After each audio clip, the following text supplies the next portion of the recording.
This evening we want to talk a little about the problem of universal law as we find this exemplified in the philosophies of various peoples.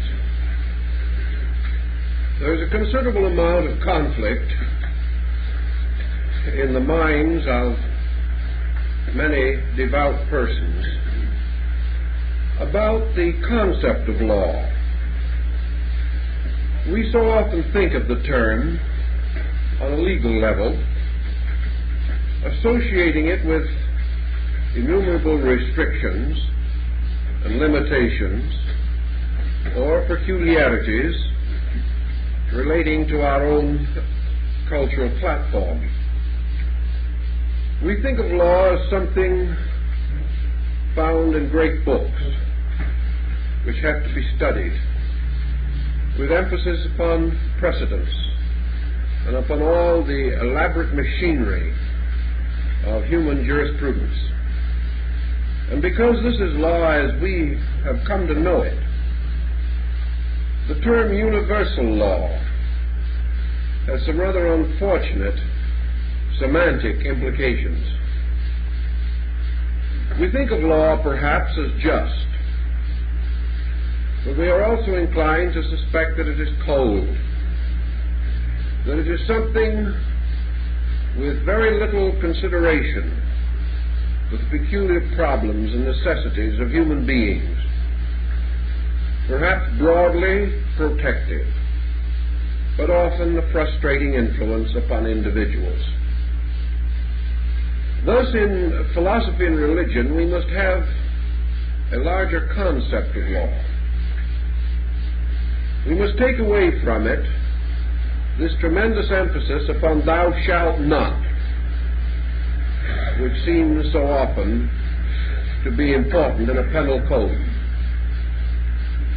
To the idealistic philosopher, law represents not only the eternal will of the Creator for its creation, but also encloses within its concept and structure the other aspects of the Godhead, namely wisdom and love.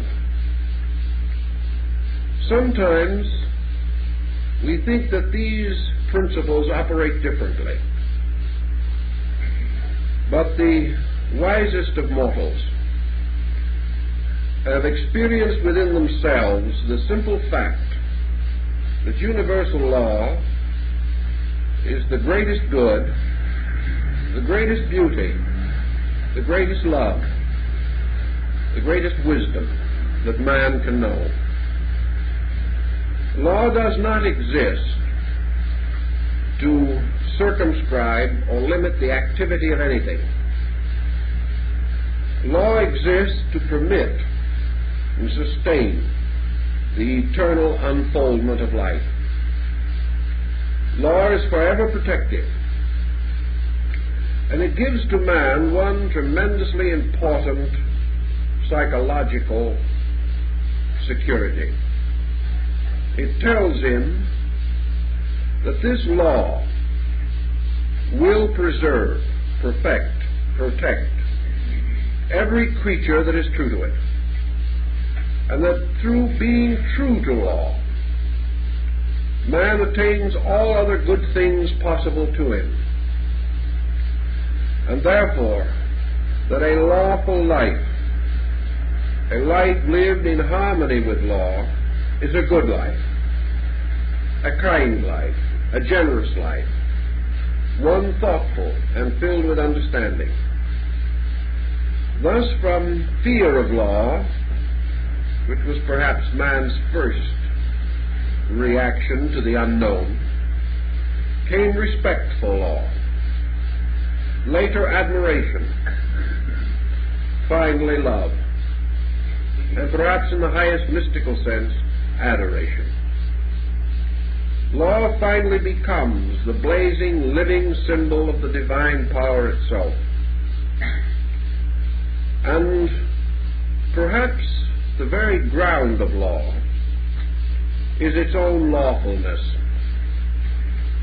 A law is meaningless if, like mortal statutes, it is subject to innumerable variations, compromises. If we could buy or bribe universal law, there could be no integrity in our world.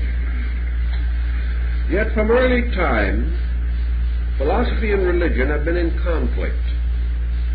Philosophy affirming law, religion constantly seeking to modify law, supplying in its place certain other things: grace, forgiveness, and vicarious atonement.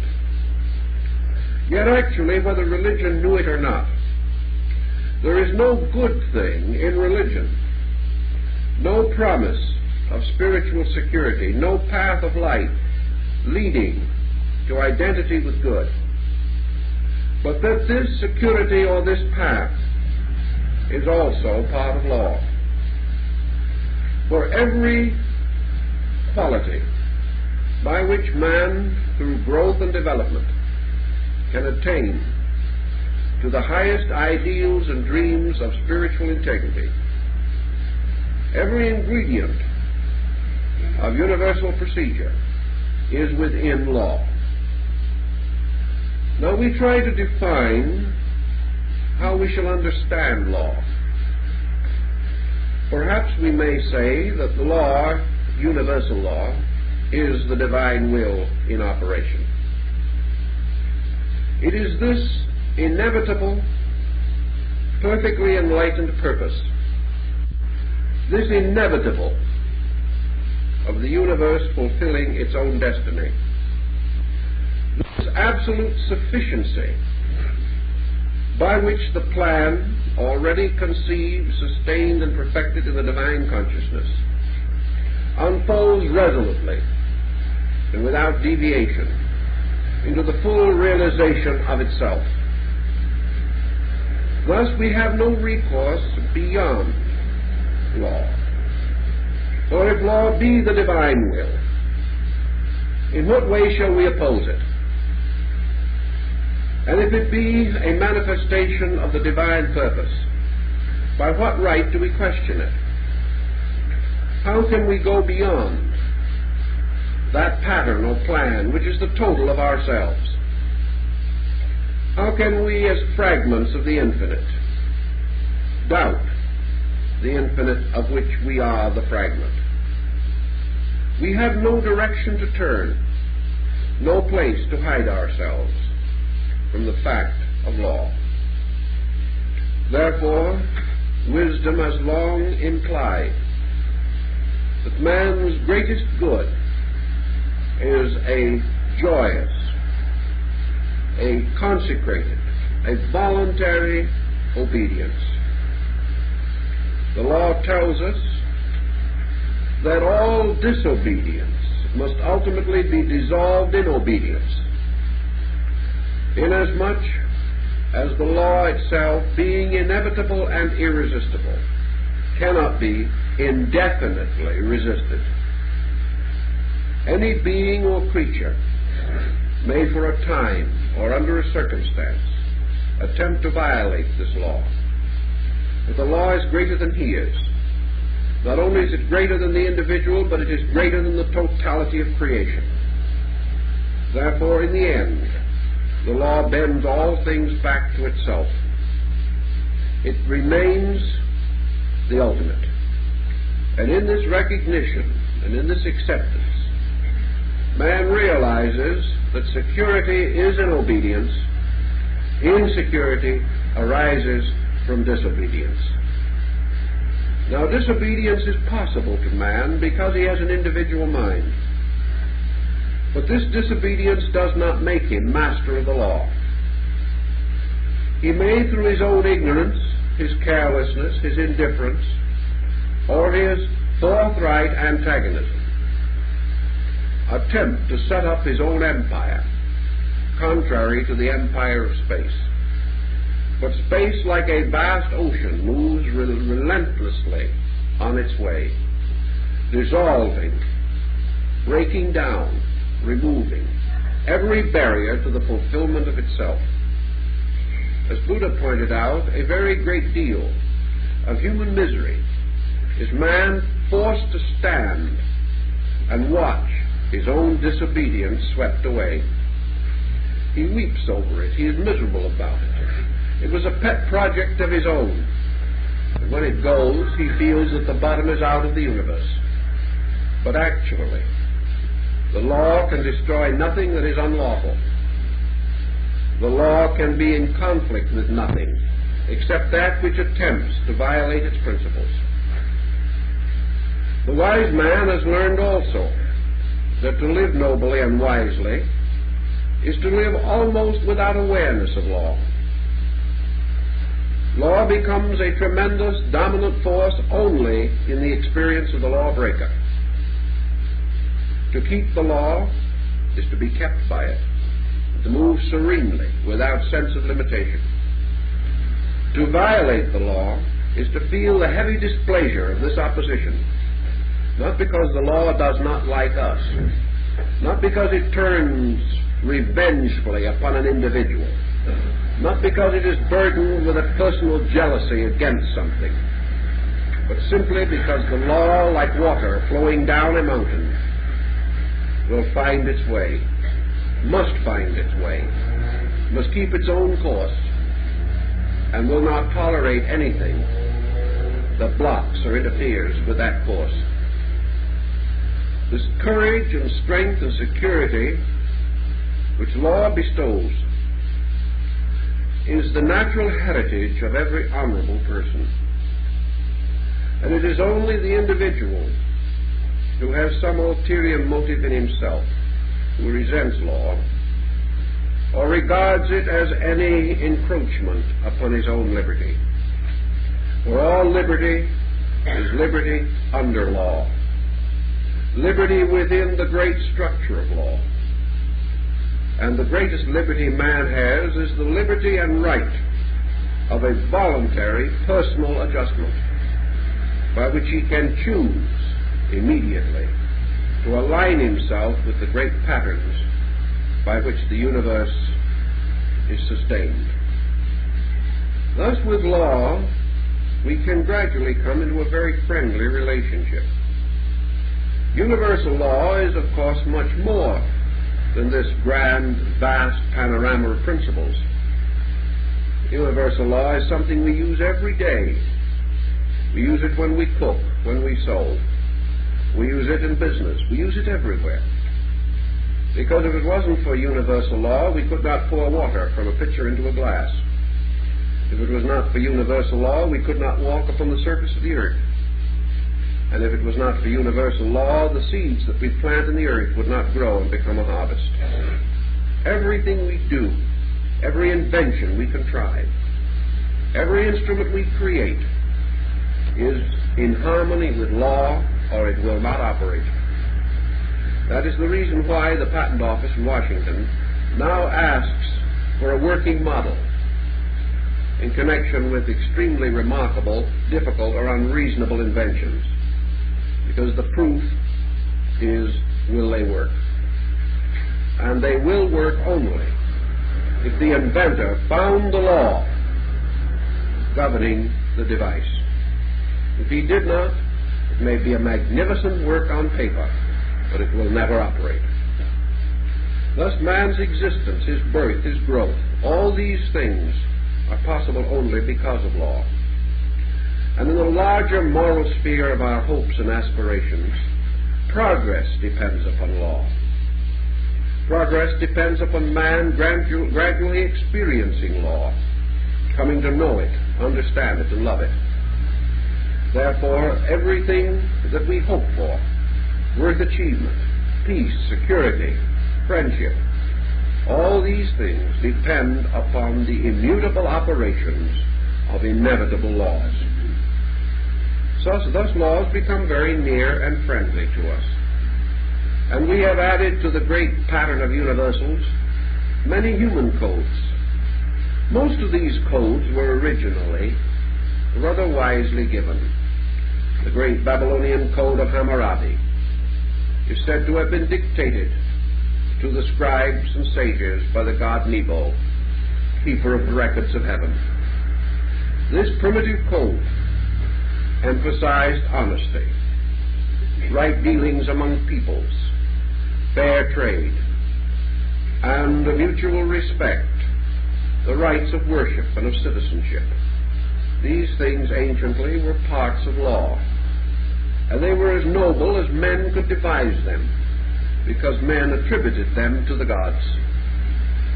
It was only with the increasing confusion of human life, with the rise of individual intellects, the clash of creeds, nationalism, and things of this kind, that gradually laws became more complicated, increasing in number because of lawbreakers.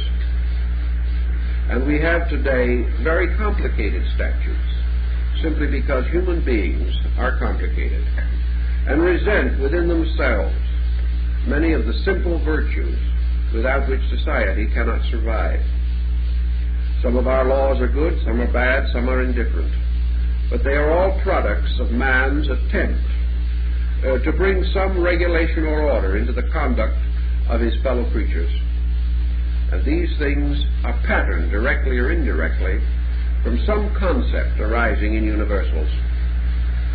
Now, the ancients recognized a network of laws, and you could carry the study of law as you would carry the study of races or nations or even theologies into most elaborate byways. But they also realized that there was a septenary of laws corresponding to the other great septenaries which they recognized. And like worlds, universes, deities, continents, these laws forming together a septenary were all manifestations of one law. And therefore at the root of all life was one tremendous law. Now this law is interpreted or understood primarily in terms of man's contact with it. The substance of this law, entirely beyond human experience, we do not know. But we know that as far as our reflections, our observations, and our resources permit, that there is a law at the root of things which is constantly causing a perpetual emergence of life. That this law is a law involving the principle of growth, and it has generally been termed the law of evolution. Now, what does evolution mean? Not just in terms of the famous Scopes trial in Tennessee, but in the larger concept. What is evolution? Evolution is the fact of perpetual unfoldment. Evolution is growth. It is the fact that everything moves from its seed and root to the unfoldment of itself. Therefore, evolution is the unfoldment of all things from their natural roots. And it is the unfoldment of the total universe from its own supreme root, deity itself. Evolution is therefore deity, moving eternally into manifestation and eternally improving the forms through which it manifests. Evolution is therefore infinite progress, infinitely diversified. It is everything coming of age. Or perhaps in philosophical terms we can say that the law of evolution is the law of eternal becoming. The end of this we do not know. That there may be an end, we can postulate. That there may not be an end, we can also postulate. Whether these eternal becomings ever fully become is beyond our knowledge. But that things are always becoming more so, or more complete, bearing fuller witness of their own natures, revealing and releasing continuously more from themselves. This we do know. We know that species are evolving, that human beings between the cradle and the grave pass through not only physical modifications and development, but also mental, psychological, spiritual, ethical developments. We know that it is the natural instinct of all things to improve, and that this improvement is forever and eternally a release of potential. Thus, evolution is the perpetual release of potential. It is the thing continuously outgrowing itself and reaching towards a greater fullness, a greater maturity. Also, therefore, our term evolution implies the larger concept of ideation, by which we mean that things do not grow from one condition to another, but through one condition to another. Ideation, like the opening of the petals of the flower, represents a perpetual unfolding of things from within, and that in a mysterious way forms are the constantly changing and improving symbols of greater and greater life release. Thus, everywhere in nature, things do not stand still. The grain of sand is hastening to become a star. The flower that grows in the field is growing up toward becoming a sun or a planet. Everything is growing toward a fuller expression of its own potential life. And this growth is God coming of age in its own creation. It is the infinite life becoming ever more obviously revealed, ever revealing more fully its incredible, limitless potential. Now, every creature that is passing through this vast period of evolution has certain limitations upon itself. It cannot receive or interpret energies beyond the general level of its attained vehicles of expression. Thus, man can grow within the gamut or range of man until finally he outgrows humanity. The animal can grow within the range of the animal kingdom until it also outgrows its animal kind.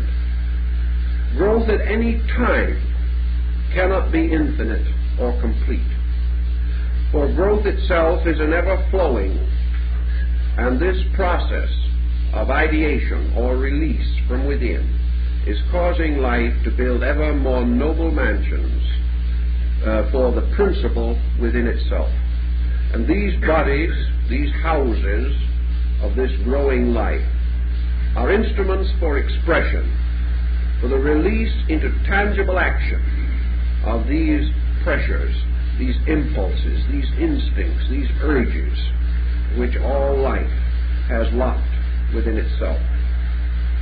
So the ancients have this law of evolution, or the constant growth of things, an evolution theoretically beginning in God and ending in God, and passing in its middle distances through incredible diversities of development and structure.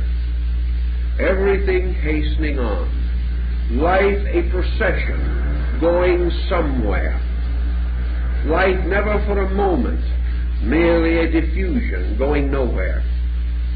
For in the infinite will, the entire purpose of life is sustained by this law. This law is the instrument of that will, the law itself being the immediate vehicle of the divine purpose. The ancients then naturally assumed that this law was not only the first and primary, but that actually all other laws are parts of it. This law is never divided, it never forks into branches, nor are there other laws emerging around it. All other laws emerge from within it. They are specializations and differentiations of this law. For they answer the question, how this law will operate. But in the root of the law itself is the question, why? And that question lies in the divine will. Thus all things in law are unfolded through the mystery of how this shall be accomplished. And out of the root law of the great principle of evolution, there therefore come the trooping procession of other laws, laws which in their minor divisions are innumerable, like the twigs and leaves of a great tree, but in their principal trunks and branches they are few, each one clearly definable, although the manifestations and ramifications may transcend our understanding. The law of evolution, then, is the key for man to his own growth, the key to his own proper relationship with life, the key to the fact that never can he stand still, never can he say, unto the passing hour, O stay, thou art so fair. Never can he pause, for in nature nothing stands still. He either moves forward by a perpetual impulse from within himself, or he retrogrades or seems to fall backward, coming into contact violently with the flow of law, which, tossing him about, finally forces him back again into the natural stream of progress. He cannot survive resistance, nor can he be destroyed. He must inevitably float back into the pattern and go on, finding his security in the law and his misery in the efforts which he makes to break it. Evolution also gives a tremendous moral force to man. Evolution reveals to him, for example, that basically there are not many lives, but there is one life forever growing. Evolution makes possible the realization that the lives in all things are the life of God, thereby making reasonable, probable, and acceptable the great concepts of the fatherhood of God and the brotherhood of man. The realization of this law ends forever man's belief in his own uniqueness. Humanity is not something utterly and completely set apart. Humanity is a degree in the growth of God's. It is the degree in the tremendous motion of life. Plants, birds, animals, insects, flowers, even minerals are also degrees in this motion of one life. Therefore all things are bound together by one tremendous vital spark, and they are also bound together by one eternal need, the need to grow. And man has the privilege, as he becomes wiser and older, of helping life to grow and finding his full satisfaction in the service of life rather than in the exploitation and ravaging of life. Thus, unity of purpose becomes understandable, and the great principles of universal philosophy are made meaningful because man recognizes his unity with all that exists and his participation in the great pageantry of growth. It also tells us that we are here in this world now to grow. The growth must never pause, and that for man growth lies in the direction of the improvement of the present instruments that he has. For by such improvement he is able to release more and more of the divine content of his own nature. And man seeking to improve improves not for himself, but in order that the universal life in him may be made more perfectly manifest. Thus man, trying to live better, is actually helping deity to be released into expression through action. Thus the individual, by his dedication to growth, serves not only himself, but the whole universal plan. And ignorance or indifference to growth is perhaps one of the gravest evils that man can permit to endure. So life, with its eternal growth, makes the individual's life rich who grows much. And growth is, of course, the general and gradual unfoldment of instruments of manifestation for mind, emotion, conscience, heart, soul, and spirit. These things coming into greater revelation through trained, refined, organized, and skilled personalities become able to reveal their own essential natures more completely. Now, out of this law, which is immutable, from which we cannot escape, and from which there is no end except fulfillment, a fulfillment so infinite and ultimate that we can scarcely dream of it, but a fulfillment that is not in itself the major consideration at the moment, that we will fulfill, we know, in our faith. The immediate problem is the next step. What is now necessary to keep faith? For when we keep faith with the law, we keep the faith. We have no recourse beyond this. Now, out of this primary and eternal motion, the motion that sustains the whole cosmic chain of worlds, man recognizes a second law out of the first, related to it, but revealing its manifestation more expertly. As the Chinese say, each long journey begins with a single step. And this great journey of evolution is by a series of steps, each step in itself perhaps not ultimate, not highly significant, but each step achieving its part of the journey. The steps are brief, faltering, and inconspicuous, but the journey is great and meaningful. And this law, then, which helps us to take the steps of the journey, helps us to walk along this great road of evolution that leads on beyond the stars and space. We call this law cause and effect.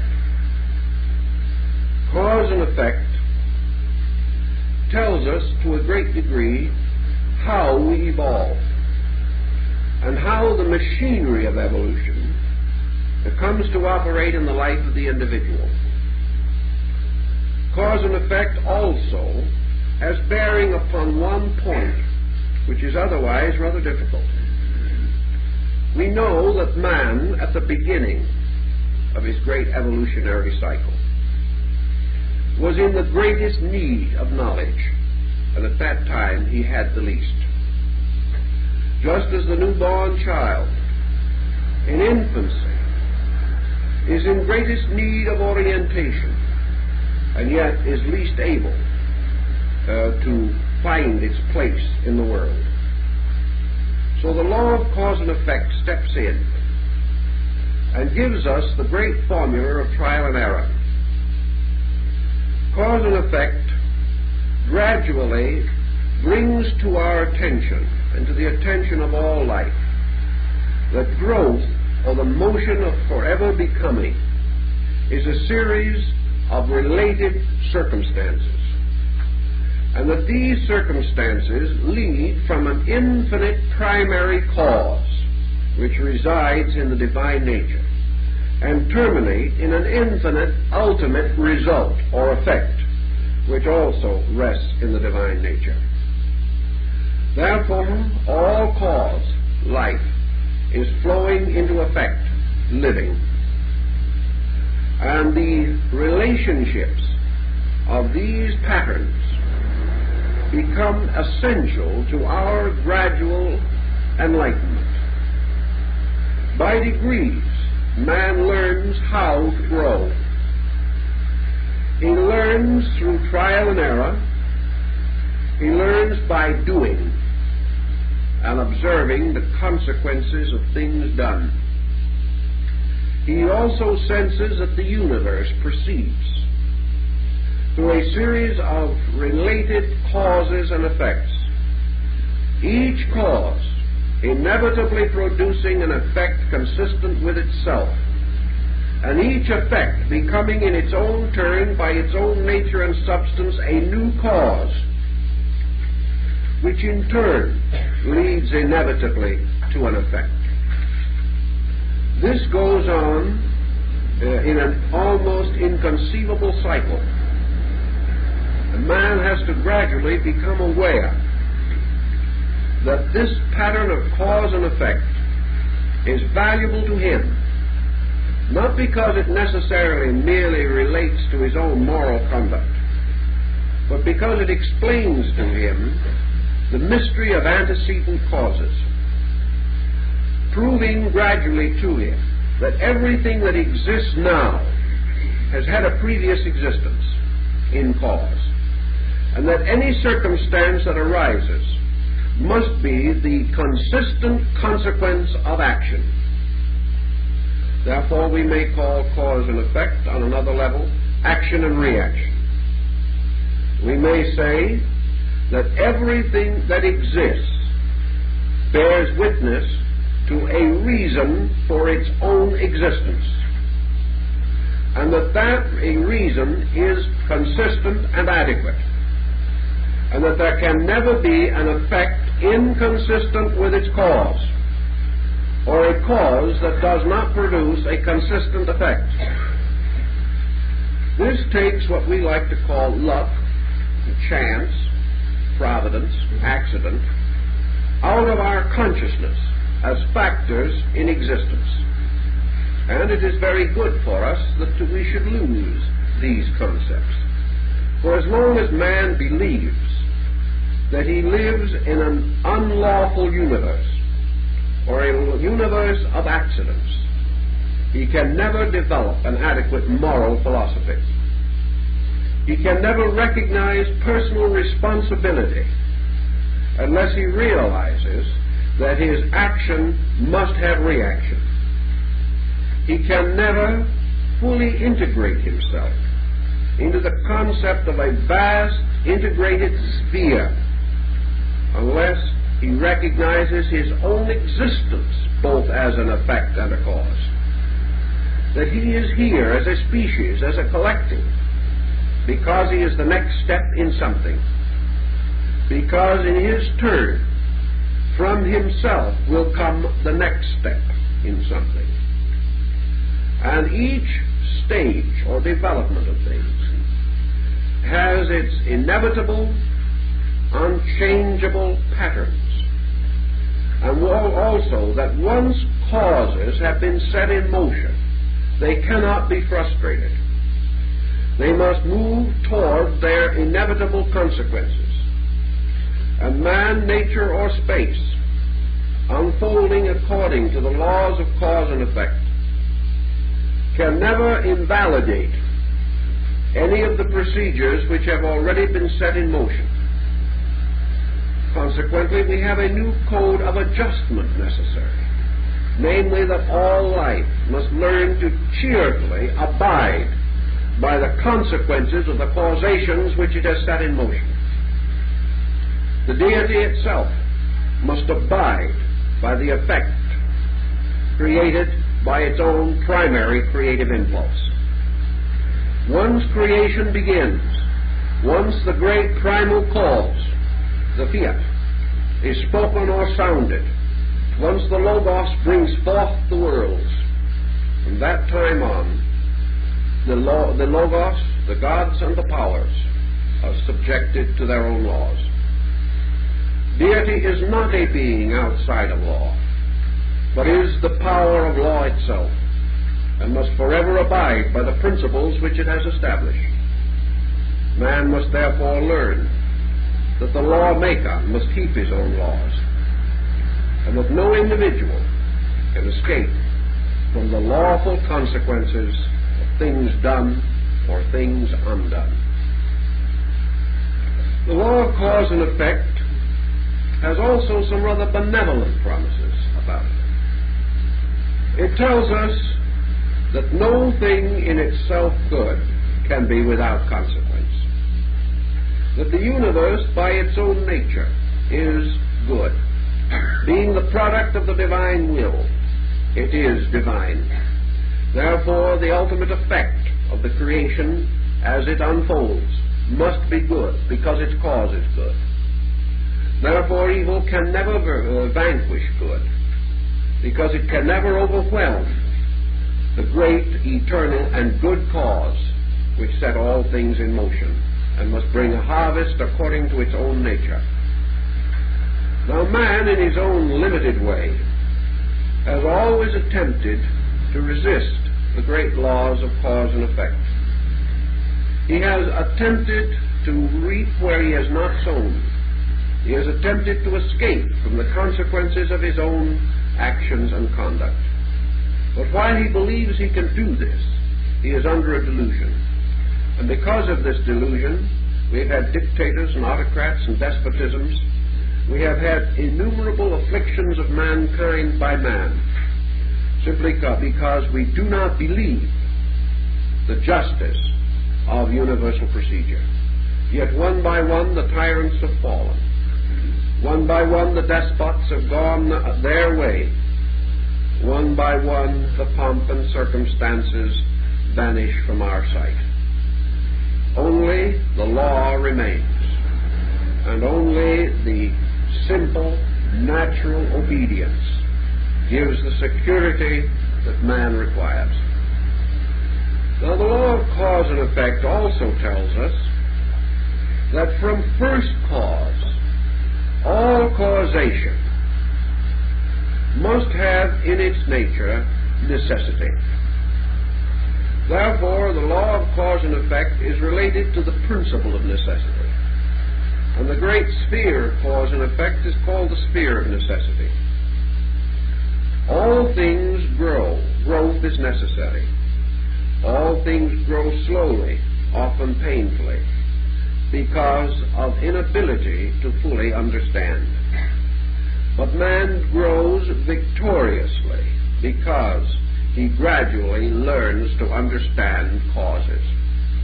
He learns little by little to protect himself against forces and circumstances which might be destructive to him.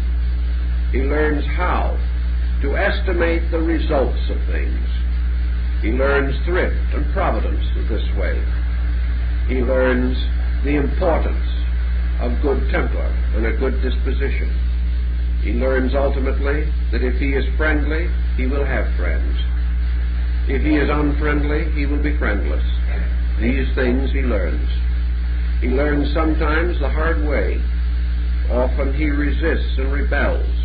But ultimately, the grand pattern of law must become apparent to him. And he must realize that he is moving again within an immutable structure, a structure so great and so universal and so ultimately perfect that there can be no resistance to it that is successful. Now, the law of cause and effect operates again to another law, which emerges out of its own nature and becomes important to us. Got a little list of them here because I want to get all 7 in before the time is up. Once in a while, you know, we skimp a little on the last one of something, and that we don't want to do tonight.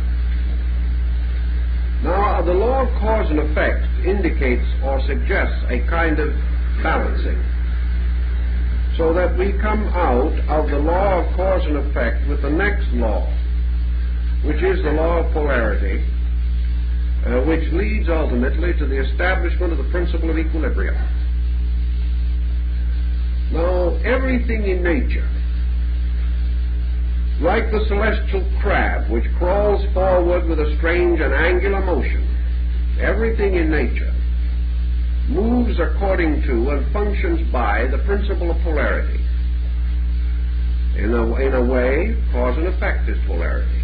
Cause being a positive pole, effect being a negative pole. Here we have electricity and magnetism.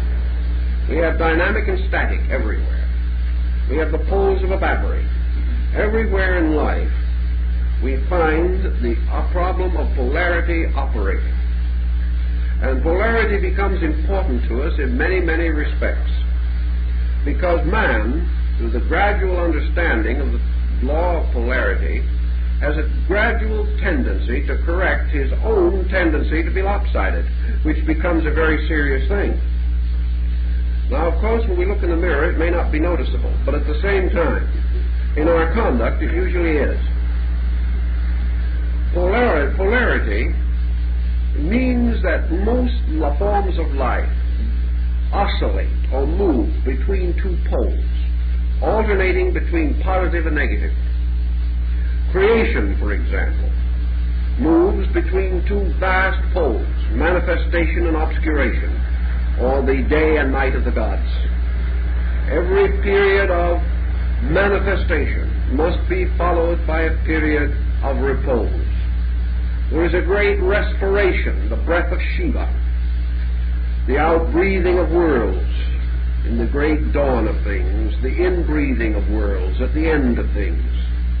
There is the ebbing and the flowing of the tide, waking and sleeping, life and death, winter and summer. Everywhere in nature we have these polarities, which as the seasons do in the earth. These result in the gradual ripening of things from their seed to their harvest. And without these alternations, without these constant alterations of polarities, the magnificent framework of law could not accomplish its perfect work.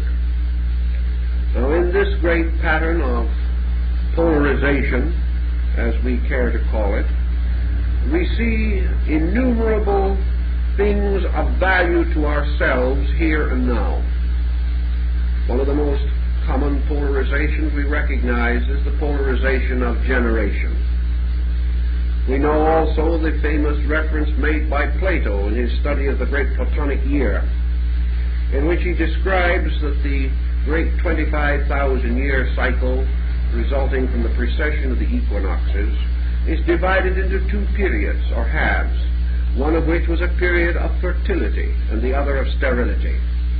In periods of fertility, great cultures flourish. Wisdom comes forth. Art and beauty are manifested. In periods of sterility, men lose a certain amount of internal vitality. Materialism dominates. Men cease to have their ideals. The earth is impoverished and no longer produces as good grain and food, and cultures have a tendency to languish for lack of both spiritual and material nutrition. Here is again action and repose. So as we have in cause and effect action and reaction, here on the laws of polarity we have action and repose. Things moving always by certain effort, accompanied again by certain periods of rest.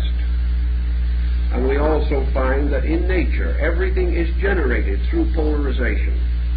And at the same time, there is a constant motion of life away from these polarized opposites toward the mysterious point of equilibrium.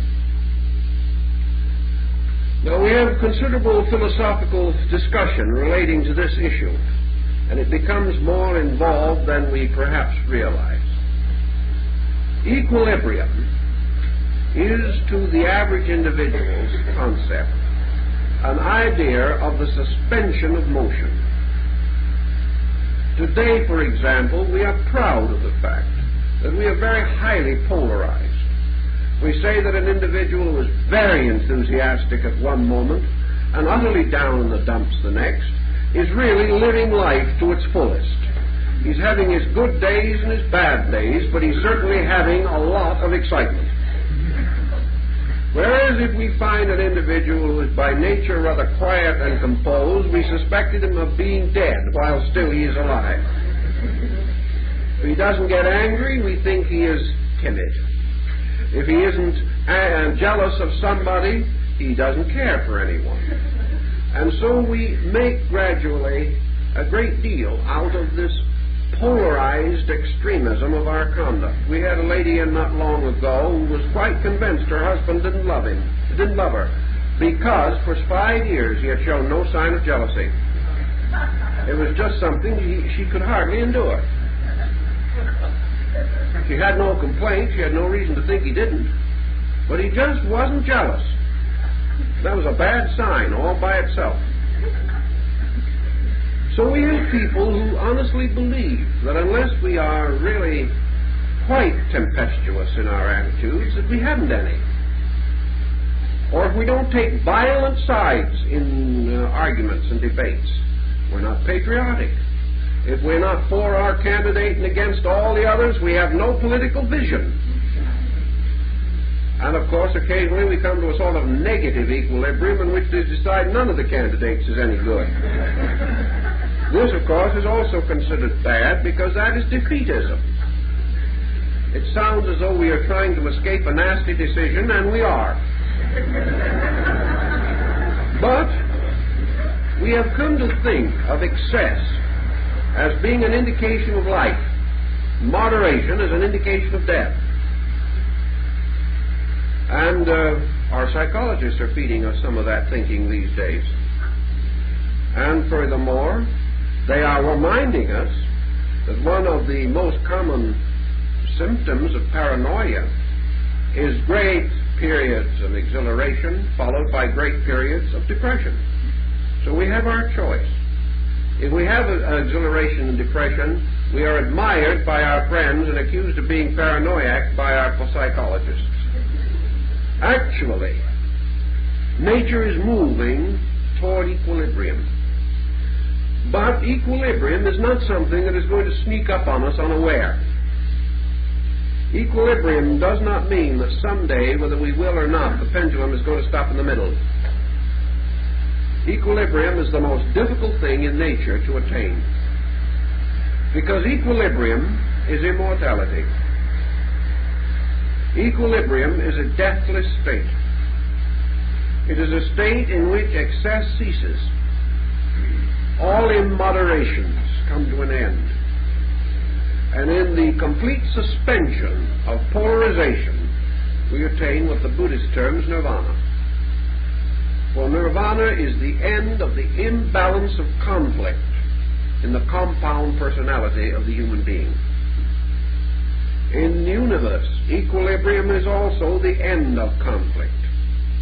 But conflict cannot end until the conflicting factors have been resolved. And these conflicting factors are nothing more or less than the unfinishedness in things. Everything that is imperfect is unbalanced. And consequently, only perfection, which is a total equilibrium in the term of plus, can have complete equilibrium. Absolute negative equilibrium, or an equilibrium in the minus, is total negation. And total negation we cannot find either. Although we find phases of negation which may nearly approach it in the purposeless, meaningless, ambitionless primitive. The human being whose desires are practically nil, whose wishes are comparatively few, and who therefore lives in what we term an ideal state of not wanting. He not only does not want, he has never learned to want. Man in turn must gradually want, outgrow wanting, and learn not to want. But there's a great deal of difference between never knowing and outgrowing. So motion is really through polarization to ultimate equilibrium. And we are reminded, of course, of the famous line in the Zohar, the unbalanced forces must perish in the void. Everything that is unbalanced must cease, must ultimately be dissolved in balance. Almost every negative emotion or negative attitude that we have is an unbalance. Therefore, hate is an unbalance. Fear is an unbalance. Anything which causes the individual to depart from his own center and become hopelessly involved in circumferential problems results in unbalance. Remember in the Egyptian Book of the Dead, the soul of the deceased is weighed against the feather of Maat. If the scales balance, the soul may pass on into the blessed land. Therefore, balance, which is the great lesson of equilibrium, which in turn arises from man's experience of polarity. This procedure, through experience, brings man to one of the great discoveries, one of the great revelations which sustain him and strengthen him for his spiritual adventure. Now, polarization affects us in many other ways. It gives us contrasts. Now, without contrasts, the lights and shadows of a picture, we call the picture very flat. Therefore, we believe in lights and shadows. But wherever we believe in them, we must endure them. And where we believe in lights and shadows, we must believe in pain and pleasure. We must believe in hope and despair. We must believe in gain and loss. And polarity tells us that we can never have a gain without a loss. And we can never have a loss without a gain. So over the inevitable, why should we grieve? Every individual who possesses must to one way or another be relieved of his possession. Any individual who gives up will in some strange way regain that which he has given away. The law of polarity is constantly operating in every department of our life. And the more extreme our attitudes become, the more vicious the swing of the pendulum. Thus the miser, who has become extreme in his cupidity, will experience often the greatest tragedy in the loss of his wealth. Always where the individual is unbalanced viciously or extensively or intensively, his problems are correspondingly modified. Great attachments mean great loss.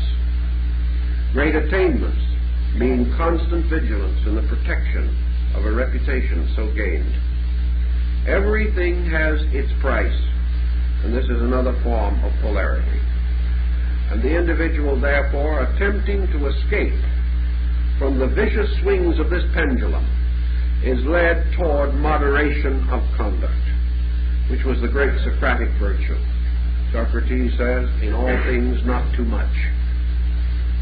And the golden mean, the concept that moderation releases the mind and the heart and the soul from unreasonable attachments and frees the mind, heart, and soul for the contemplation of realities. Thus, immoderation is not only a pernicious practice as far as the general life is concerned, but it dooms the individual to the perpetuation of ignorance. For that which exists in an immoderate state is in the poorest condition to learn. Moderation leads to contemplative freedom. The individual who is not the victim of his own intensities has therefore the tranquility for contemplation, for reflection, for meditation, for natural and detached observation of values. Plato declared that he was born into this world in the profession of an observer. And man gradually has to learn by becoming observant. To the degree that he is overly personal or overly attached, he is not observant and cannot be. Because when he is deformed in his judgment by the intemperances of his conduct, he is unable to estimate the values of things. Those things which he likes become increasingly unreally valuable. Those things which he does not like are not recognized for their full value. Therefore, like and dislike become polarities by which the truth is always obscured. These issues, because the young are not given the education which they usually most need. But this law of polarity, therefore, comes in so many places, breaking through the structure of society and giving us constant evidence that it is operating. Now, in the law of polarity, of course, we also have the laws which bring human beings together in various relationships. friendship, marriage, parent-children relationships. For nearly always these are subtly or factually polarizing. We know in psychology that all relationships have to a measure a polar foundation. We know also man's natural desire as a human being to unite with the polar opposite, not only for purposes of the perpetuation of the species, but also for association, comfort, inspiration, and understanding. All these factors indicate man's sense of incompleteness and emphasize the importance of polarity. Now this again leads to one of the more profound philosophical observations on the subject, namely that polarity lies in the sphere of manifestation rather than in the sphere of substance. Things must physically or objectively appear polarized. But in their nature and substance, all things are in themselves in equilibrium. The spirit of man is forever in equilibrium. Therefore, the spirit of man must be and is an androgyne creature. It possesses within itself the capacity of polarization, but is not polarized except in manifestation. The particular and special polarization that we recognize being essentially physical. Thus, man, as a psychic or spiritual being, has an androgyne core, and in the effort to establish equilibrium in his objective life, he chooses marriage, he selects his mate, and attempts in this way to balance his own nature. Both persons in the marriage being actually seeking to balance their own internal lives. Through association, the two individuals are partly restored to their natural androgen state. The man, through association with the woman, becoming more sensitive and having certain vital experiences which would not be possible to him alone in his polarized condition, and the woman vice versa. Therefore, in all instances, again, marriage is an effort to establish equilibrium, which in turn means harmonious organization or integration. And just as the moderation of the mind is necessary for creativity on a spiritual level, so the union or moderation of opposites on the physical level is necessary for the generation of the human being physically. So our law of polarity operates also on these levels. The law of polarity has its polarization in our psychic lives, in our mental and in our consciousness and conscience. On the psychic level, polarization again is this struggle between internals and externals, in which the individual is either an extrovert or an introvert. The extrovert moving excessively outward, the introvert moving excessively inward. Moderation meaning both a rich internal and external life, a situation difficult to attain. On the mental level, the equivalent of the extrovert is the so-called concrete thinker, the person whose mind is directed toward achievement of some objective in the physical or visible universe. The abstract thinker is one whose mental life is turned to the invisibles, to the creativities, to the philosophies, religions, sciences, arts, where the greater amount of subjective intellect is employed. Either polarization without compromise or complement from the other can lead to excessive imbalance. And a large part of psychological imbalance is simply due to the individual moving too far in one direction and thereby violating the law of equilibrium. It is therefore important that every person with heavy physical responsibilities should have artistic, aesthetic, and cultural avocational releases. It is also important that the idealist and the dreamer and the mystic should have physical responsibilities by which he is assisted to maintain equilibrium and balance in his conduct. That is one of the reasons why it has always seemed very unwise, and from my experience it has been proven so, for individuals to attempt to depart from responsibilities in search of higher ideals.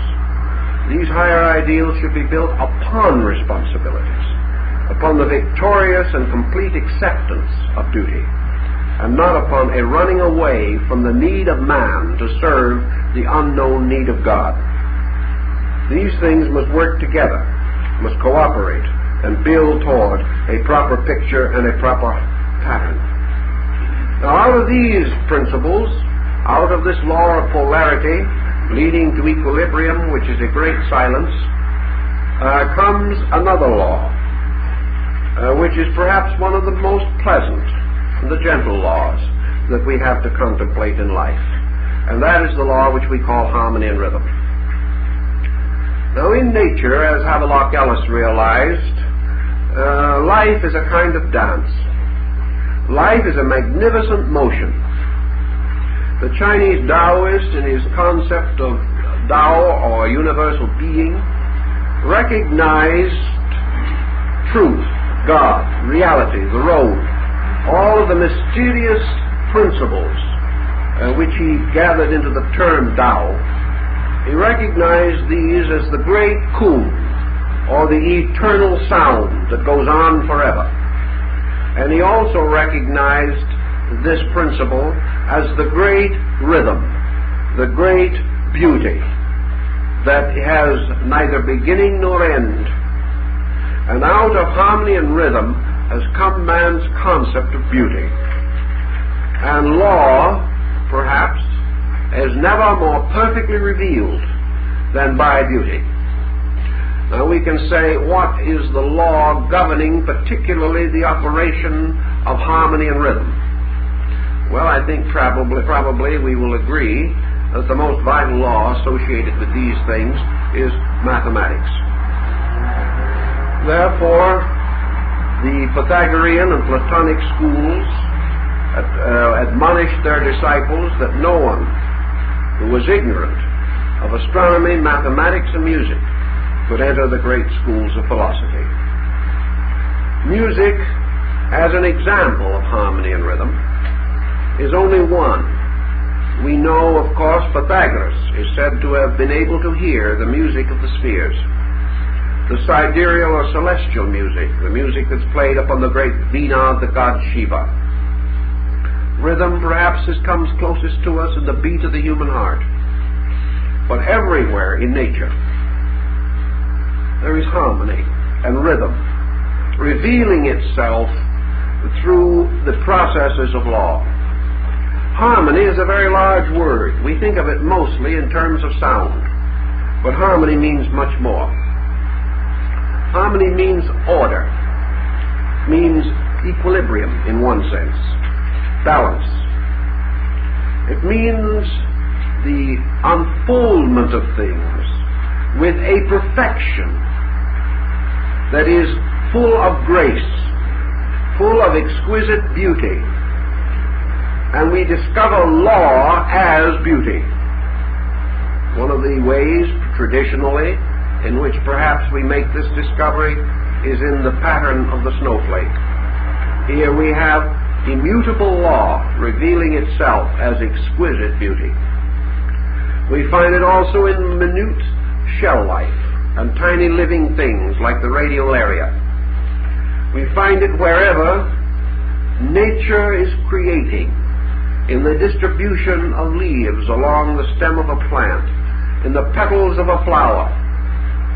All these manifestations are beauty. We also observe it in the sunset, in the great vista of the plains, the mountains, and the sea. We also recognize that nature is never discordant, and the wildest abandon of color in a field of flowers will never include any jarring or unpleasant color notes. Everything blends, melds, and molds together into a highly acceptable symphony. Now, some intellectuals working on this problem have suggested that beauty is nothing more nor less than man's becoming accustomed to things, that the way things have always been must always be beautiful, whereas anything that deviates or breaks away is no longer beautiful. We have this, of course, in musical speculation and the introduction of dissonances, for which Richard Wagner, for one, was extremely famous. He attempted to prove that the dissonant intervals are also beautiful. For a time he was bitterly attacked. Later he was accepted, and it's finally agreed that in spite of the unfamiliarity, there is actually in music no basic dissonance. Everything can be made beautiful if we know how. And if we use these intervals wisely and beautifully, they become beautiful. The law of harmony and rhythm also points out to us that life itself is a geometrical mystery, that the human soul is a geometrical marvel, that everything in life wants to be beautiful, presses forward to symmetry, and that law, wherever it has its perfect work, results in perfect beauty.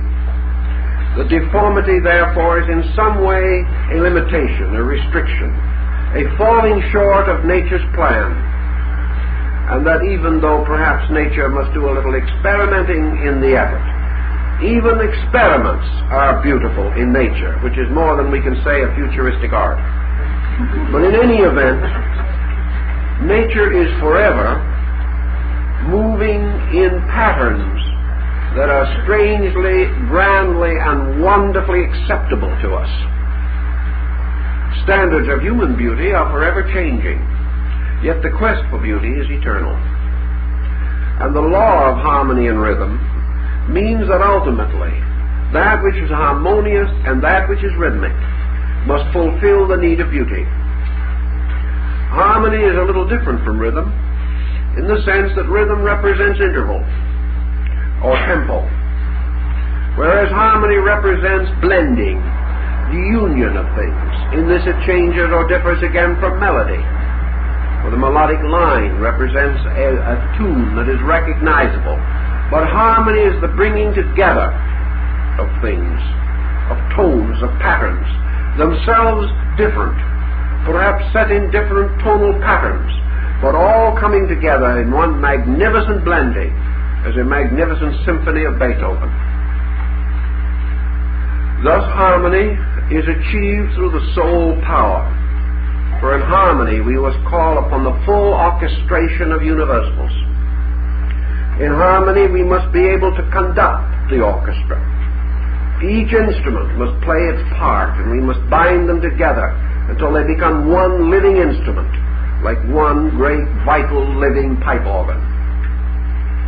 In our living and thinking and breathing and hoping and fearing, therefore, the ancients advised that in all things we should seek harmony, and that in all things we should attempt to attain rhythm.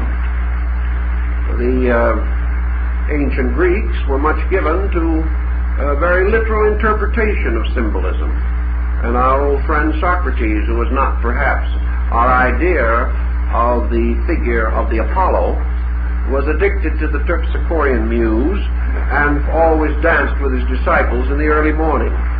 It might not have been an aesthetic sight for others, but it was of great aesthetic satisfaction to Socrates, which after all was the important point.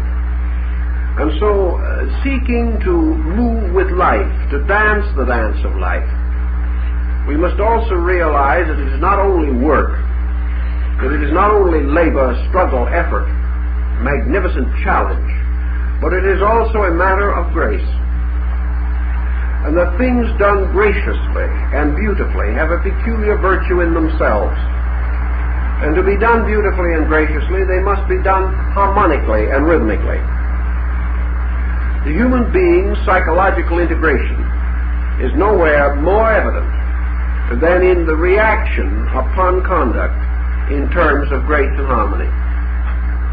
The neurotic, the introvert, the psychotic is seldom able to control his body in a rhythmic, harmonious way. His actions are abrupt, angular, broken, like his attitudes. And he does not have the wonderful sustaining power of uninterrupted motion. We all know that with an automobile, one of the greatest extravagances is stopping and starting. That it takes much more gasoline and electricity to get the car constantly going from a dead stop than it does to keep it running. It is the same way with the energy content of man. If the human being can flow from one action to another without interval, without break, without the sense of interruption, so that no matter what happens, it may cause a brief change in the program, but never an interruption, the person finds that his energy resources are conserved, because harmony and rhythm are the most economical ways of accomplishing things. And the moment intensity, the moment loss of harmony is experienced, there is loss of energy, loss of time, inefficiency. The individual is not up to his normal standard. Whereas if he moves quietly, rhythmically, harmoniously, graciously through life, he will find he can accomplish much more, because he will not be faced with repairs as a result of ill-considered or unreasonable attitudes. So harmony and rhythm move with us in every part of life. Worship is always or nearly always accompanied by music, often by dance, frequently by processional, by magnificent chants, masses, which have profound effect upon the individual, because they are expressions of great rhythm and harmony. And religious music helps to set the tempo for the devout person, helps him to relax into the mood suitable for worship. The musical modes of the Greeks have similar meaning, because they had modal music for practically every occupation and activity of man. And we know in modern musical therapy the importance of music in industry, of music in the home, in the school, in the hospital, because music helps the individual to restore a certain sense of harmony within his own nature. So in all things, the harmonious person is greatly rewarded, whereas the individual who has no harmony in his soul is already gravely punished and is burdened with duties, responsibilities for which he has very little gladness in his own makeup. And for that reason, he loses much of the privilege and joy of living. Now, out of these four laws, there comes another. And this law, again, is merely an expression of those that went before, using a curious combination of cause and effect, polarity, and harmony and rhythm. And this law emerges as one of the great laws of the ancients, the law which they recognized and which we have totally or almost totally rejected. And that is the great law of analogy. Analogy was to ancient man the universal key to all knowledge. And it was based upon the fact that nature is infinitely repeating its own processes. Leonardo da Vinci became one of the greatest exponents of the law of analogy.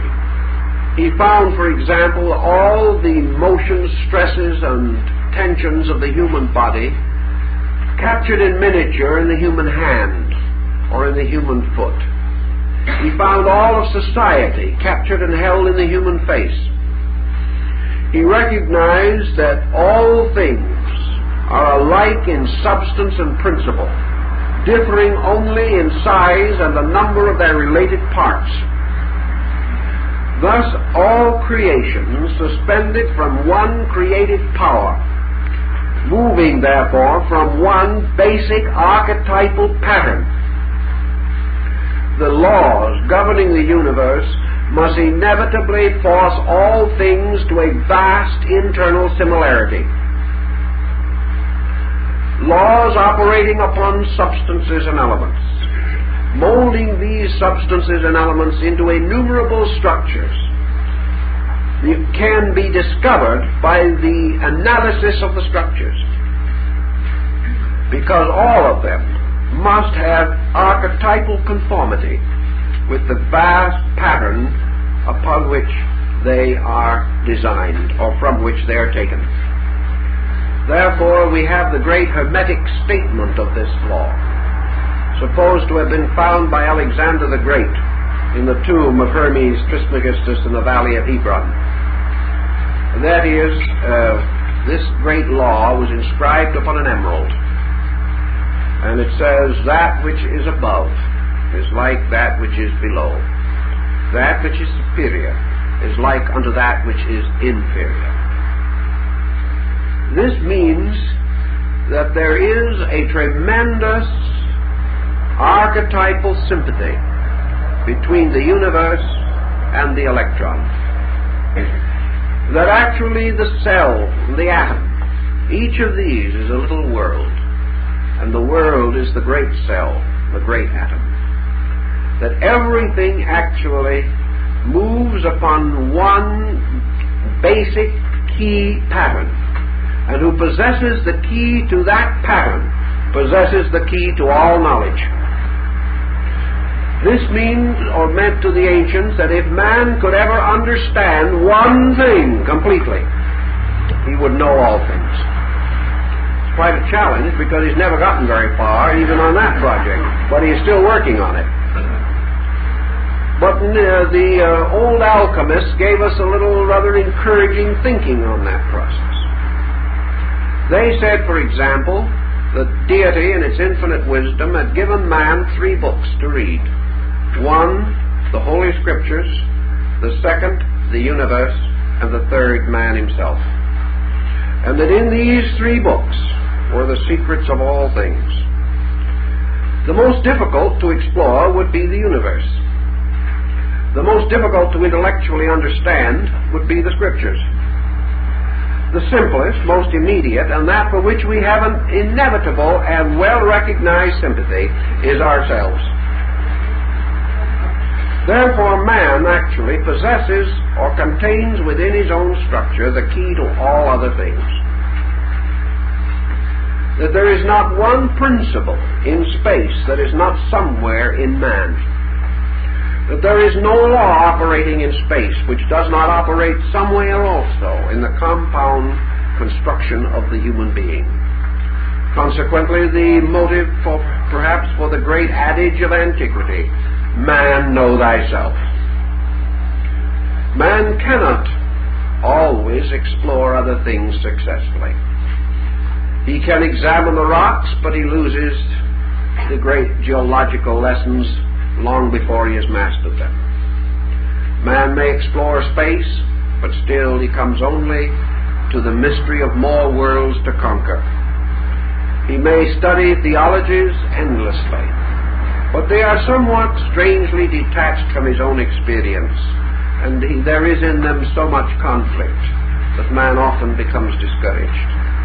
But within himself, searching inwardly, exploring the mysterious recesses of his own total being, man has available the only thing he can really understand and the only thing he can really know, his own life. It must be that the answer is there. Otherwise there could be no answer. For man can never live someone else's life, nor can he know with certainty the depths of the heart of another person. So all the answers, all the way from the shallow externals of his present ignorance to the deepest profundities of his divine origin, all these things must be within himself. And by recapitulation, infinitely repeated within himself. The mystery of his body must be in every drop of blood, the total of his consciousness in every nerve cell. Every organ must tell the story of all others. Every sense perception must contain the others. And the total human being, in his life and experience, must have within him all life, all experience, both relating to causes and effects. Through this contemplation, the human being, seeking to know the workings of the world, finds these workings wonderfully unfolded through his own personal nature. Thus the law of analogy helps him not only to recognize this wonderful concatenation, as we call it, or a sequential descent of similars, but it also helps him to be aware that all bodies are houses for souls. All souls are housed in bodies. That all things visible have their relationships to things invisible in the same manner, though differing perhaps in quantity, quality, or degree. That essentially all things have the same geometrical design, just like the septenary itself, which is diversified through every level and layer of human society and universal procedure. Thus the law of analogy enables us to study the greatest from the least. Also enables us to approximate the structure of the universe as far as it is qualitatively concerned.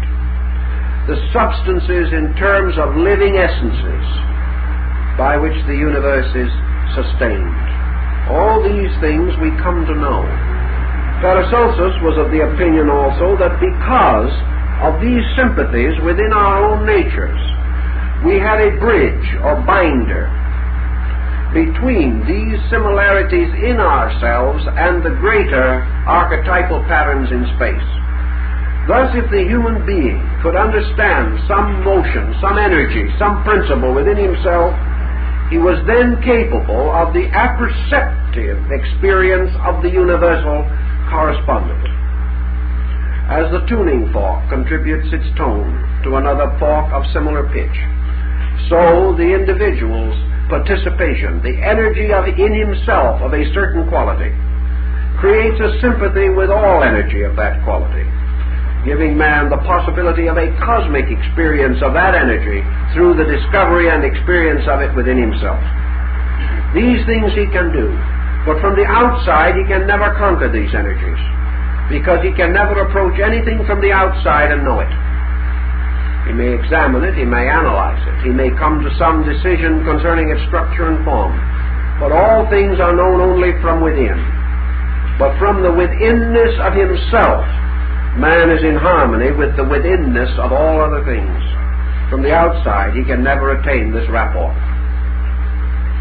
So the law of analogy goes on and on through all the different departments of experience and life, and gives us a vital and important understanding. Now, in your Northern or Mahayana system of Buddhism, 5 of the celestial Buddhas are recognized. 2 are concealed. In the human sensory gamut, 5 senses are functioning. 2 are not. These 2 represent those yet to come. In the great racial evolution of man, 5 races have come. 2 have yet to come.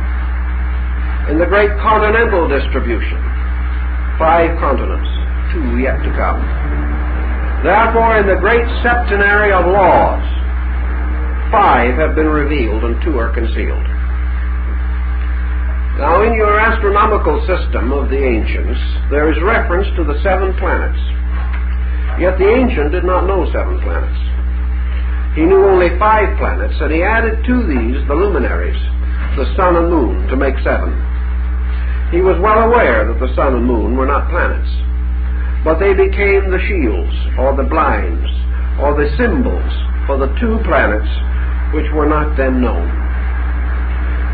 In the same way, there are 5 laws that we now know, and 2 laws that cannot be known to us until, through our own experience and through our own growth, we unfold the sensitivity of them, or to them, from within our own natures. They are operating, but we cannot yet differentiate them. Perhaps we shall learn something of them through our atomic researches, which are coming gradually and which will undoubtedly expand until ultimately we shall come face to face with universal principles and laws that we do not yet recognize. But the ancients recognized that there were 7 laws, only 5 of which were known. Therefore, to complete their septenary of laws, they added 2 shells, or 2 symbols, symbolic laws, which are actually derived substantially from other laws. but which are now advanced to fill in the septenary and to cover for the ones that are not as yet known. For actually, the law of evolution actually covers the law of rebirth, and the law of cause and effect covers the law of karma. So our difference has been that we have taken these two laws,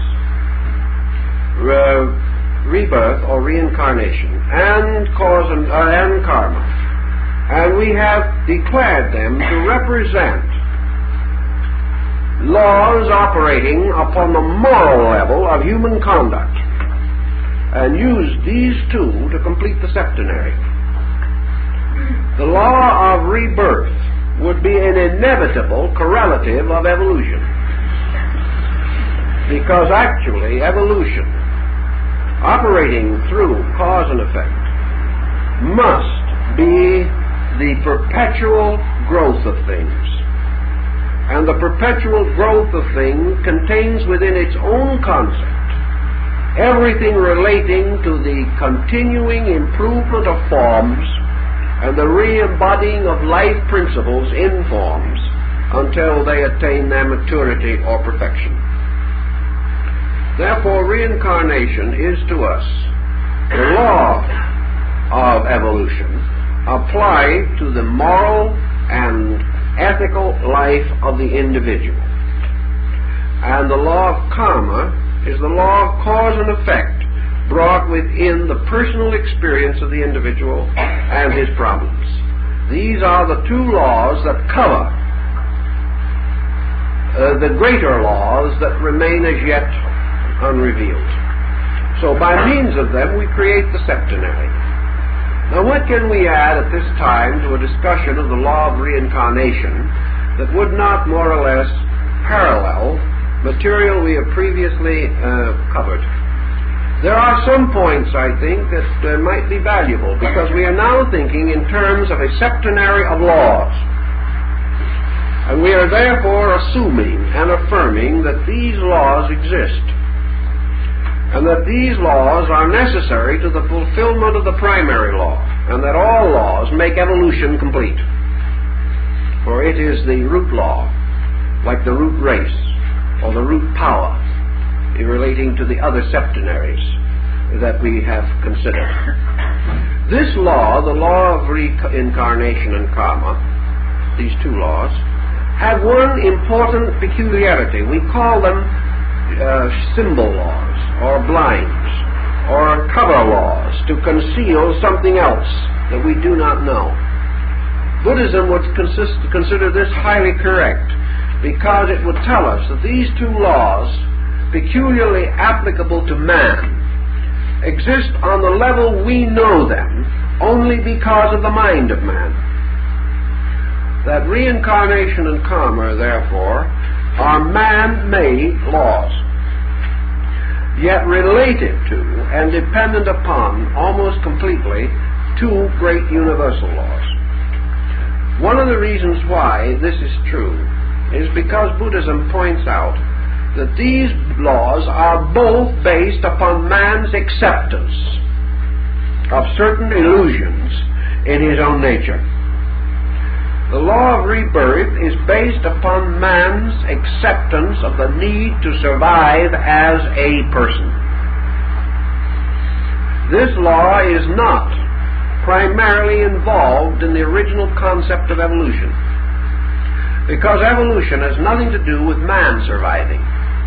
Evolution has only to do with God perfecting. And man in this pattern becomes only an instant or a moment in the evolution of a divine being. But man, with his own peculiar attachments to things, considers his own survival as an individual far more important than his ultimate renunciation of selfhood in order that deity may be perfected. Thus man, striving desperately to survive as a being, sets in action mental processes which carry forward from embodiment to embodiment in the form of an intellectual continuity of self-consciousness. Thus, the individual wills himself to exist as himself. And as long as this will, or this remote but powerful desire, continues, the individual is surviving as an individual, rather than accepting the Buddhist concept that actually only reality is immortal, and that therefore man's ultimate attainment is absorption in reality. But the law of reincarnation was long accepted in the East, drifted over the caravan routes, and finally through the travels of Pythagoras and the conquests of Alexander and the journeys of Apollonius, finally reached the Mediterranean area and the Aegean to influence our entire southern European and North African cultures. This coming into contact with the Western concept of life was modified to sustain the idea of man's gradual growth through re-embodiment into a divine being, into a separate godling, having infinite personal powers. This concept has influenced our immortality theories from the beginning of Western culture. But this, to the Eastern mind, is only a veil, because our great goal is not that the individual shall be perfect, but that the total shall achieve its own completeness, and that in this process races, creatures, beings innumerable are created and vanish into limbo. Nothing real ever dying, nothing unreal ever surviving. And that finally, in the infinite ultimate of things, we shall discover this spark of life within ourselves is not our own, but is the eternal spark blazing in us. Ultimately, through service of this spark and final identification with it, we fulfill our own destiny. This, however, will not be a problem of too great importance in the vital experience of the individual.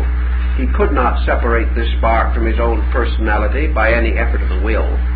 He can only, through the fulfillment or keeping of laws, finally relax his immoderations on an egoistic or egocentric level until gradually, through the increase of total integration or placidity within his own consciousness, he will relax his selfness and, like the mystic, become more and more aware of the God-selfness, and in so doing will ultimately reach this point of renunciation in which he can say with fullness of spirit, "Not my will, but thine be done."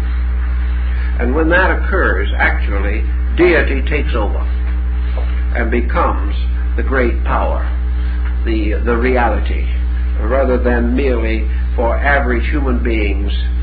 The deity is little better than a source of energy supply. We have not yet recognized the spiritual importance of the deity value in ourselves. The law of karma, of course, is the law of cause and effect, applied on the level of personal conduct, on the level of an individual having moral and ethical individualism. In nature, cause and effect follows great cyclic patterns which arise in the archetypal forms of universal procedure. In man, cause and effect is most closely linked with self-conduct.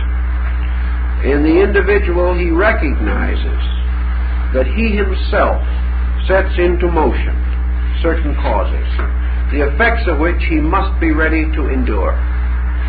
If for some reason he does not desire to endure the effect, then he must cease to produce the cause. On one occasion, Buddha, discussing this with one of his disciples, the disciple explained to him all the sorrows and miseries through which he was passing, and the Buddha explained to him that it was the working out of karma, and the tired and harassed sufferer asked if there wasn't something he could do about it. And Buddha gently patted him on the shoulder and said, "Yes, brother, endure it." And once the cause is set in motion, wisdom is the gentle, cheerful endurance. The only great thing to remember is, don't set it in motion again. Because the first time it can be anybody's fault, apparently. And the second time it is distinctly our own. If, therefore, at any time in life we are in the presence of consequences which can no longer be prevented by the correction of their causes, then they must be accepted. The lesson that they contain must be accepted, and the individual must preserve this information and keep it available against a possible repetition of the causes. No cause will produce an effect in excess of itself, nor deficient of itself. And no effect, when it becomes a cause, can produce a cause inconsistent with itself. Life goes on, experience goes on, as long as cause and effect go on. Yet there must be, according to Buddhism, a gradual diminution of this cycle. It cannot go forever. It may go for a long time, but in eternity all things are bound together into a complete and finished product, whatever that may be. So Buddha points out that wherever the individual in the presence of an effect is able to produce only a commendable reaction from himself.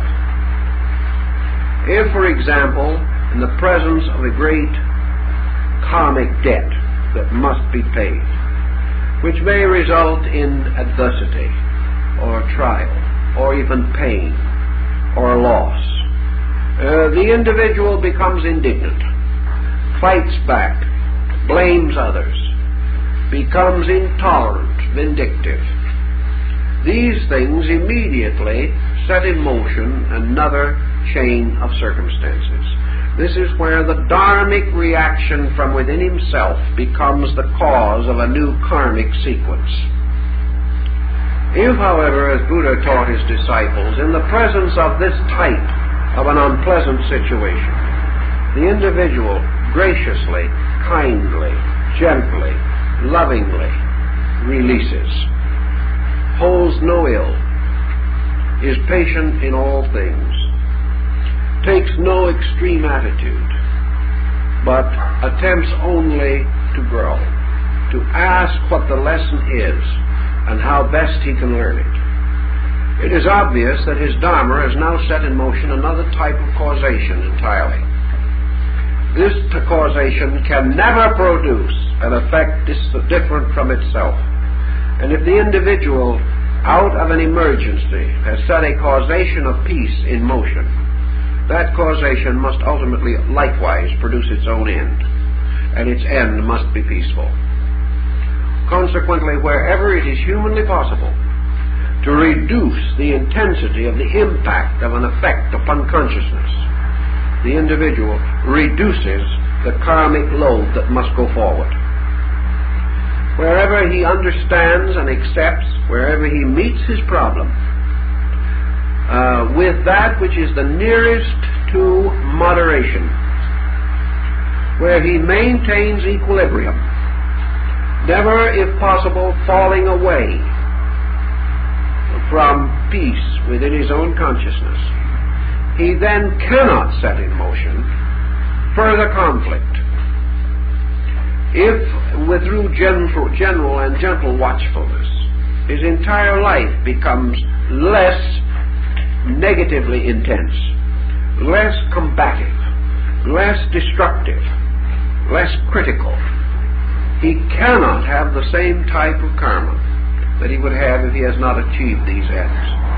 Consequently, through moderation, he neutralizes the power of karma, because karma acts upon only one factor: action, reaction.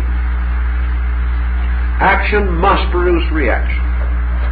Non-action cannot produce reaction, because we cannot set in motion anything as a result of absolute equilibrium. Gradually, therefore, as Buddha pointed out, the disciple seeking ultimate liberation comes to the causeless embodiment, the embodiment in which the final residue of debt must be paid, but no new causation is set in motion, in which the individual sets nothing moving which can possibly come back to him as pain, sorrow, loss, or death. Having attained this more or less complete and perfect equilibrium, the karmic overload is continuously diminished. The individual then has two choices in his karma. That choice, which is the northern Buddhistic concept, namely the possibility of attaining a paradisical state, the Sukhavati of the northern Buddhist. This paradisical state is the individual who, in the payment of karma, creates only happy karma to come. He does so many good deeds. He is so generous, he is so kind, he is so loving, he is so faithful, he is so just and so true, that all that he can have in the form of reaction is pleasurable. Therefore, he may have the famous embodiment where he became, in the legend, the king, and had all wonderful things for himself. He was so wonderful, so wise, and so good that he was very happy until being a king turned his head. Then he got into trouble again. But, in other words, the paradise is the result of good deeds, producing their natural consequences, because nature is not at all partial. It just as much loves to reward as to punish. But Buddha goes further and says that the good deeds also have about them a certain foolishness, for very few people can carry happiness without ultimately destroying it or spoiling it in some way. Out of fortune and good time comes arrogance. Out of a life in which everything goes well comes laziness. And one by one our little virtues are swept away by the misuses we make of them. So Buddha taught that the only ultimate release lay in the suspension of all consequence, in which the life, being a condition of inward tranquility, causes the individual to inherit no debt but peace and silence. And having attained to this end, he is therefore free from the wheel of karma. Having attained such attainments, the individual also moves back only into the great stream, the stream of the law, carrying with it the growth of the divine being itself. And all things other than this and less valuable are slowly cast away. So we have this structure of laws. And in these laws we find the roots of patterns. The painter uses them, the musician uses them, everyone uses them. They are the ever-present help in time of trouble. And it is good for us, as human beings and as thoughtful human beings, to take our refuge in the law. Not to take our hope in the fact that we can evade it. Not to take our hope that some other dispensation no longer makes it necessary, but face the simple fact that who lives the life shall know the doctrine. That in keeping the law, we give ourselves the greatest good that we can enjoy. And that by fulfilling the law in all its ways, we become aware that the law in its totality is a kind of lengthened shadow of God itself. And that in the love of law, in the embracing of law as the greatest good, we reach out and touch the very substance of the creating power. For the law is God made manifest in His works. And those who obey this great pattern are the chosen ones. For if we love God, we will keep His commandments. And these commandments are His laws. not spoken from a mountain, but revealed forever in the lives and hearts and souls of creatures. Laws that we live with every day, that rule the plant, that rule everything. And if we quietly and systematically and thoughtfully study and learn to love these laws, we will find that we live in a much better world than we ever suspected, a world in which there is more goodness than we have ever known, and a world which protects us so completely that perhaps it is not an extravagance to say that this power watches and notes each sparrow's fall. There is nothing that happens in the universe that law is not sufficient for, and which is not in itself lawful. And it is this lawfulness which is our hope, because it is lawful for us and right for us to grow, to fulfill, to achieve integrity and security, and to find the greater good we seek for. And with this kind of religious philosophy behind the concept of law, I think we can have greater inducements, universally and cosmically speaking, for being law-abiding citizens. And wherever we can, obey the law and keep the peace. And the peace we should keep, most of all, is that within ourselves. And by doing these things, all other good things come in their proper time. Well, the time is up.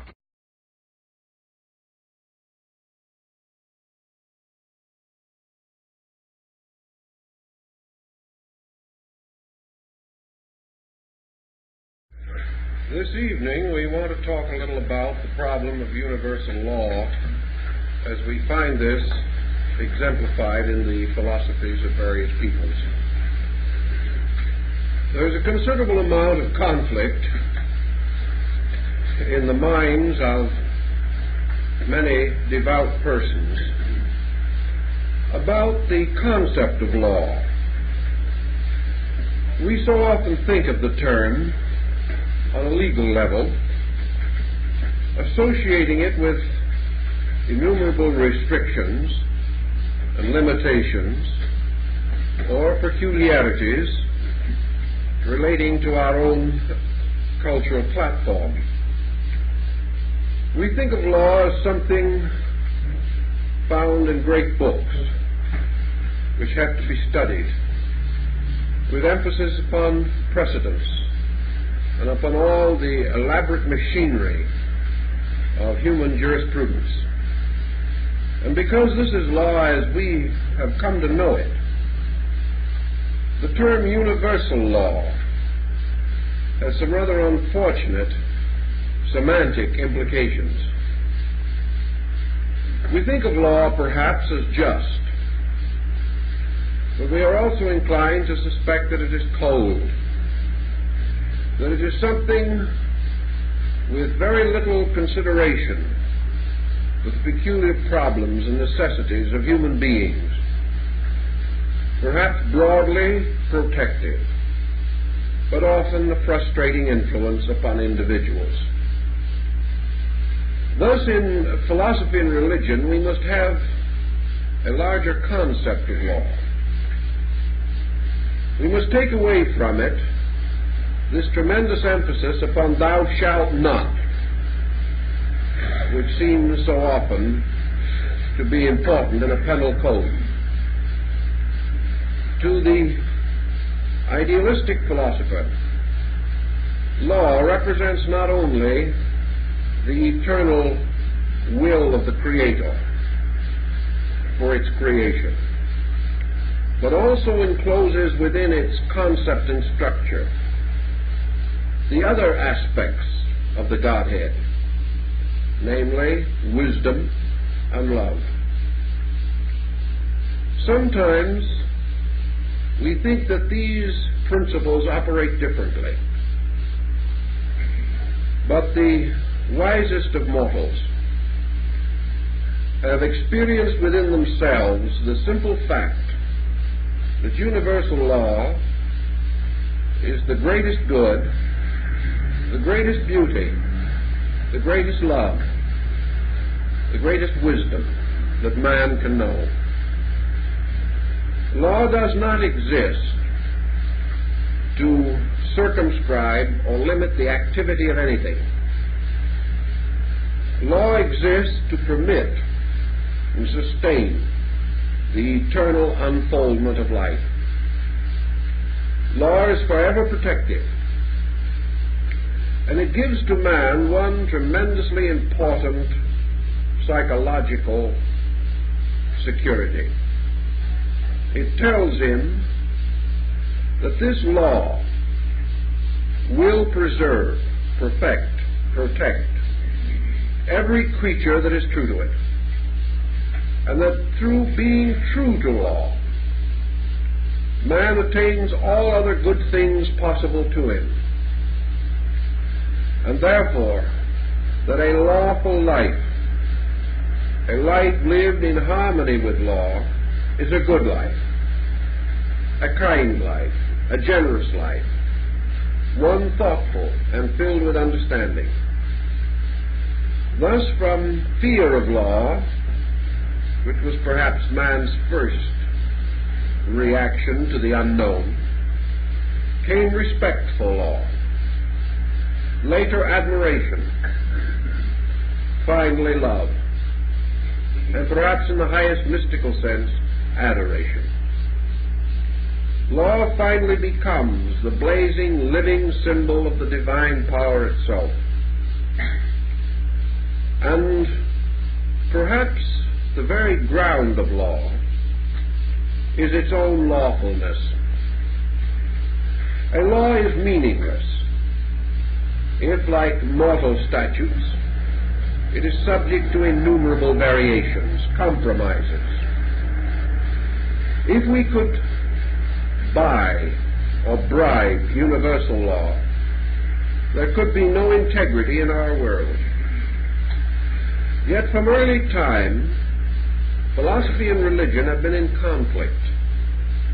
Philosophy affirming law, religion constantly seeking to modify law, supplying in its place certain other things: grace, forgiveness, and vicarious atonement. Yet actually, whether religion knew it or not, there is no good thing in religion, no promise of spiritual security, no path of life leading to identity with good, but that this security or this path is also part of law. For every quality by which man, through growth and development, can attain to the highest ideals and dreams of spiritual integrity, every ingredient of universal procedure is within law. Now we try to define how we shall understand law. Perhaps we may say that the law, universal law, is the divine will in operation. It is this inevitable, perfectly enlightened purpose, this inevitable of the universe fulfilling its own destiny, this absolute sufficiency by which the plan, already conceived, sustained, and perfected in the divine consciousness, unfolds resolutely and without deviation into the full realization of itself.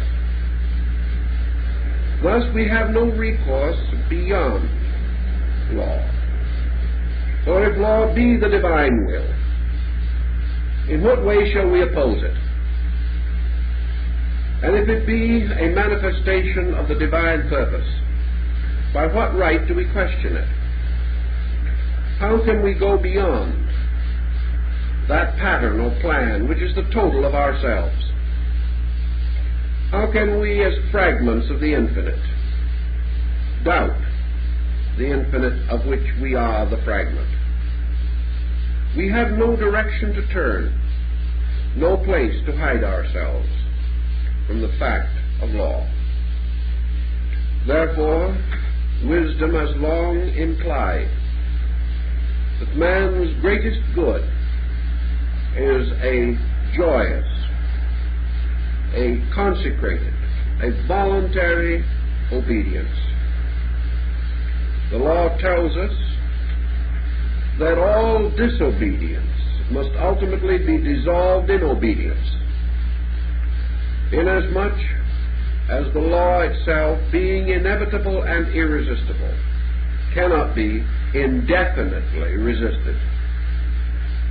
Any being or creature may for a time or under a circumstance attempt to violate this law. But the law is greater than he is. Not only is it greater than the individual, but it is greater than the totality of creation. Therefore, in the end, the law bends all things back to itself. It remains the ultimate. And in this recognition and in this acceptance, man realizes that security is in obedience, insecurity arises from disobedience. Now, disobedience is possible to man because he has an individual mind. But this disobedience does not make him master of the law. He may, through his own ignorance, his carelessness, his indifference, or his forthright antagonism, attempt to set up his own empire, contrary to the empire of space. But space, like a vast ocean, moves relentlessly on its way, dissolving, breaking down, removing every barrier to the fulfillment of itself. As Buddha pointed out, a very great deal of human misery is man forced to stand and watch his own disobedience swept away. He weeps over it. He is miserable about it. It was a pet project of his own. And when it goes, he feels that the bottom is out of the universe.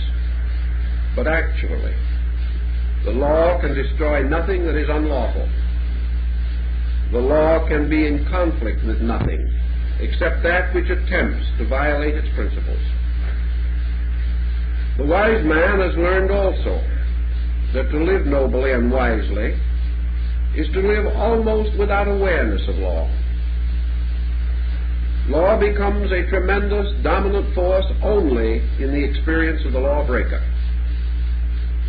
To keep the law is to be kept by it, to move serenely without sense of limitation.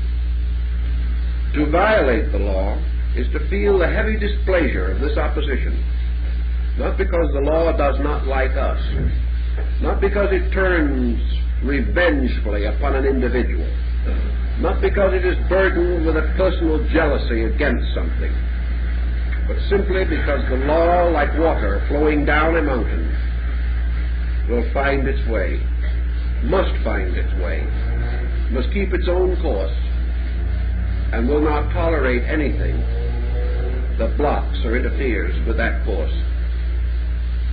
This courage and strength and security which law bestows is the natural heritage of every honorable person. And it is only the individual who has some ulterior human beings are complicated and resent within themselves many of the simple virtues without which society cannot survive. Some of our laws are good, some are bad, some are indifferent, but they are all products of man's attempt to bring some regulation or order into the conduct of his fellow creatures. And these things are patterned directly or indirectly from some concept arising in universals. Now, the ancients recognized a network of laws, and you could carry the study of law as you would carry the study of races or nations or even theologies into most elaborate byways. But they also realized that there was a septenary of laws corresponding to the other great septenaries which they recognized. And like worlds, universes, deities, continents, these laws forming together a septenary were all manifestations of one law. And therefore at the root of all life was one tremendous law. Now, this law is interpreted or understood primarily in terms of man's contact with it. The substance of this law, entirely beyond human experience, we do not know. But we know that as far as our reflections, our observations, and our resources permit, that there is a law at the root of things which is constantly causing a perpetual emergence of life. That this law is a law involving the principle of growth, and it has generally been termed the law of evolution. Now, what does evolution mean? Not just in terms of the famous Scopes trial in Tennessee, but in the larger concept. What is evolution? Evolution is the fact of perpetual unfoldment. Evolution is growth. It is the fact that everything moves from its seed and root to the unfoldment of itself. Therefore, evolution is the unfoldment of all things from their natural roots. And it is the unfoldment of the total universe from its own supreme root, deity itself. Evolution is therefore deity, moving eternally into manifestation and eternally improving the forms through which it manifests. Evolution is therefore infinite progress, infinitely diversified. It is everything coming of age. Or perhaps in philosophical terms, we can say that the law of evolution is the law of eternal becoming. The end of this we do not know. That there may be an end, we can postulate. That there may not be an end, we can also postulate. Whether these eternal becomings ever fully become is beyond our knowledge. But the things are all a motive in himself who resents law or regards it as any encroachment upon his own liberty. For all liberty is liberty under law, liberty within the great structure of law. And the greatest liberty man has is the liberty and right of a voluntary personal adjustment by which he can choose immediately to align himself with the great patterns by which the universe is sustained. Thus, with law, we can gradually come into a very friendly relationship. Universal law is, of course, much more than this grand, vast panorama of principles. Universal law is something we use every day. We use it when we cook, when we sew. We use it in business. We use it everywhere. Because if it wasn't for universal law, we could not pour water from a pitcher into a glass. If it was not for universal law, we could not walk upon the surface of the earth. And if it was not for universal law, the seeds that we plant in the earth would not grow and become a harvest. Everything we do, every invention we contrive, every instrument we create is in harmony with law, or it will not operate.